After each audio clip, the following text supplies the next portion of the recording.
कारवां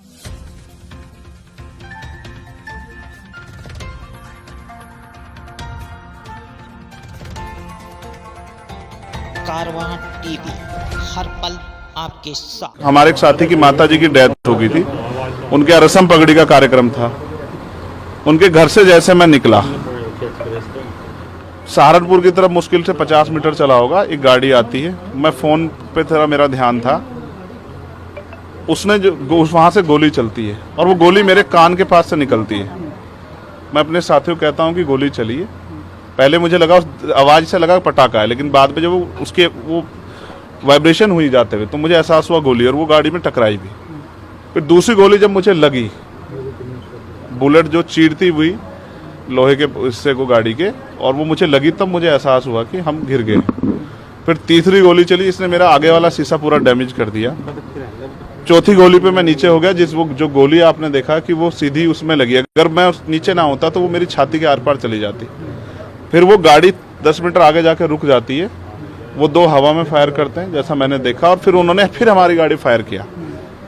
वो गाड़ी के वो फायर जो है गाड़ी के नंबर प्लेट पे लगी। मेरा ये मानना है, उनको ऐसा लगा होगा कि हमने जो काम करने आए थे वो कर दिया, अब ये मर गया शायद, जैसा पहले कई घटना में हो। फिर वो शायद सरेंडर करने के मूड में थे, लेकिन जैसे ही मनीष ने गाड़ी को मेरे कहे से यू टर्न लिया, उनको समझ आया कि ये जिंदा है, तब वो वहां से भागे।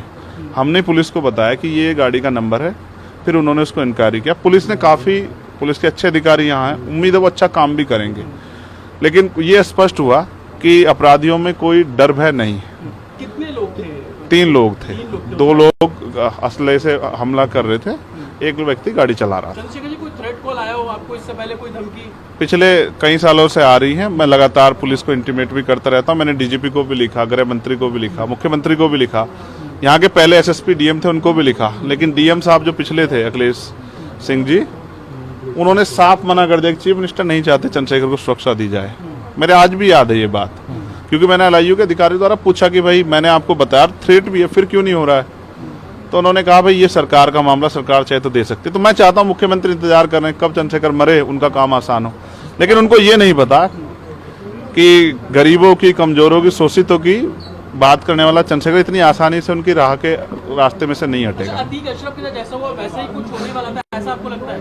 अब आप इसका आकलन खुद करें कि क्या हुआ और क्या हो सकता था। आपके पास एक और बात, मुझे ऐसा लगता है कल की घटना के बाद, इतने बड़े उसके बाद भी अगर मैं सुरक्षित हूँ तो हमारे संतों, गुरुओं, महापुरुषों का आशीर्वाद, हमारी करोड़ों बहनों माताओं का आशीर्वाद, बुजुर्गों का मेरे पास है। और मैं जो जिम्मेदारी मैं लेके मैदान में आया हूँ, बाबा साहब अम्बेडकर, माननीय काशीराम साहब, सदगुरु रविदास जी का जो बेगमपुरा राज का सपना है, मानवता के राज का सपना है, संविधान को लागू कराने का है, इन वर्गों को अधिकार देने का है, जब तक वो पूरा नहीं होगा मैं कहीं जाने वाला भी नहीं। गाड़ी को मीरकपुर में छोड़कर अपराधी भाग जाते हैं, तो उसको कुछ और बता रहे, कुछ कहानी कुछ और नया मोड़ देने की कोशिश हो सकता है वो चाहते थे जो गुजरों और दलित समाज में एकता बनी है वो एकता टूट जाए। ये होगा ही नहीं कभी, ठीक है, ये नहीं हो सकता है। पंचायत आप लोग कर रहे हैं अपनी मांगों को लेकर? हमारी लीडरशिप ने ये निर्णय लिया है कि जब 24 घंटे में गिरफ्तारी नहीं हुई तो हमें अपने लोगों को भी जवाब देना है, तो इसलिए शायद उन्होंने 3 तारीख का समय रखा है। मैं उसका हिस्सा बनूंगा। अमेठी के अंदर एक फेसबुक वायरल हुई है पोस्ट, जिसमें आपको मारने की वो की गई है, क्षेत्रीय महासभा कई है उसके अलावा। ठीक है, देखिए लोकतंत्र है, उनके अधिकार है, मारे या छोड़े। मैंने कहा ना, मैं पहला थोड़ा ही जो मारा जा रहा हूँ या जिसको मारने का प्रयास किया, मुझसे पहले बहुत मरे हैं, लेकिन उनको कोई जान नहीं रहा था। मुझे लोग जानते हैं तो मेरी बात पे बात आगे बढ़ रही, लेकिन मैं अपने लोगों को मरने नहीं दूंगा। ये भी मैं उनको संदेश देना चाहता हूँ। घटना होने के बाद ये पोस्ट किया है अमेठी क्षेत्रीय महासभा से कि इस बार तो बच गया, अगली बार नहीं बचेगा। देखो, मैं गोली से डरता नहीं, मैं गोली से, बंदूकों से नहीं डरता हूँ। मैं संवैधानिक रास्ते से चलता हूँ, संविधान को मानता हूँ। गोली चलाने वालों को भी कहना चाहता हूँ कुदरत उनको सद्बुद्धि दे, गलत जगह पंगा ले रहे हैं। मैं झगड़ा नहीं चाहता, मैं अपने लोगों को भी ये कह रहा हूँ कल से शांति बनाओ और संविधान के रास्ते चलो। वो हमें डिस्टर्ब करना चाहते हैं कि जो हम राजनीतिक ताकत हमारी बन रही हो कमजोर हो जाए, हम दूसरी दिशा चले जाएं। लेकिन ये भी एक अटूट सत्य है कि हम संविधान के जरिए जवाब देना जानते हैं, और किसी को गलतफहमी हो तो वो गलतफहमी सुधारने का समय है। वो क्यों कर रहे थे? वो पाला खींच ले, मुझे ही तो मारना है ना, वो बता दे मैं चला जाऊंगा मरने में, अगर मेरे लोगों के साथ तो ये खेल ना खेले ना।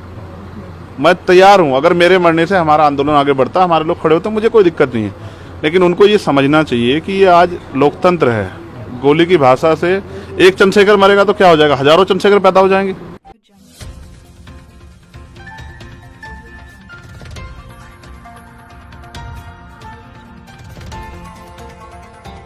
कारवां टीवी, हर पल आपके साथ।